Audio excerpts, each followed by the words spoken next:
सर्वांना नमस्कार. 24 मार्च म्हणजे क्षयरोग दिन. तर आज मी क्षयरोग जनजागृतीबाबत एक गीत बोलणार आहे.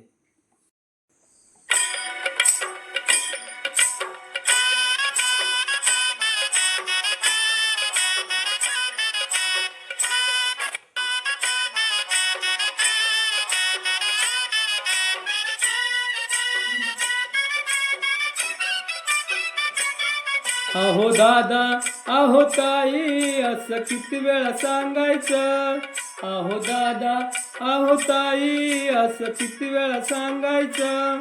क्षयरोगाला नाही लपवून ठेवायचं, क्षयरोगाला नाही मुळीच घाबरायचं. क्षयरोगाला तर गावमुक्त करायचं. अहो दादा,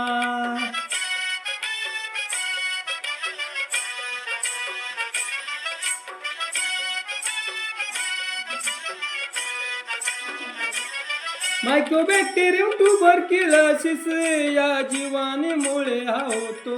थुंकताना शिंकताना हवेमधून हा पसरतो.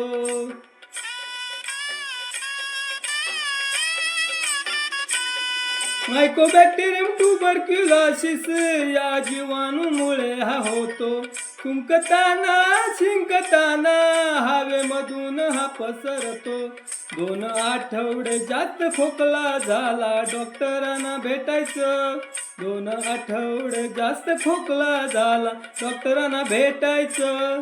क्षयरोगाला नाही लपवून ठेवायचं, क्षयरोगाला नाही मुळीच घाबरायचं. क्षयरोगाला तर गावमुक्त करायचं. अहो ताई,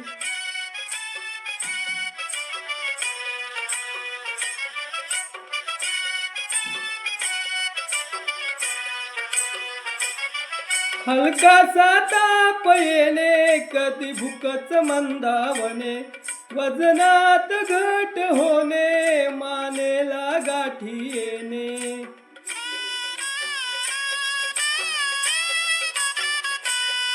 हलकासा ताप येणे, कधी भूकच मंदावणे, वजनात घट होणे, मानेला गाठी येणे. अशी लक्षणे ही असताना स्पुटम एक्सरे करायचं. अशी लक्षणे ही असताना स्पुटम एक्सरे करायचं. क्षयरोगाला नाही लपवून ठेवायचं, क्षयरोगाला नाही मुळीच घाबरायचं. क्षयरोगाला तर गावमुक्त करायचं. अहो दादा,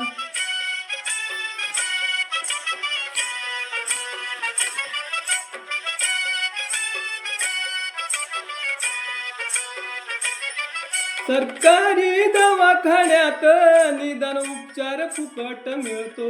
नियमित उपचाराने हा क्षयरोग बराही होतो.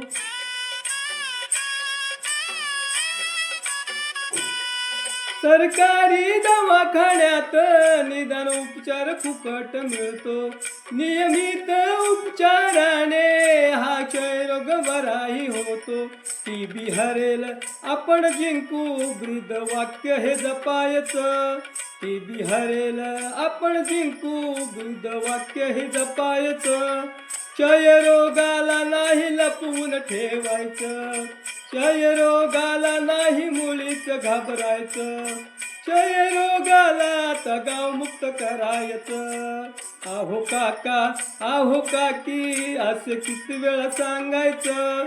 अहो काका, अहो काकी, असं किती वेळा सांगायचं. क्षयरोगाला नाही मुळीच घाबरायचं, क्षयरोगाला नाही लपवून ठेवायचं. क्षयरोगाला गावमुक्त करायचं.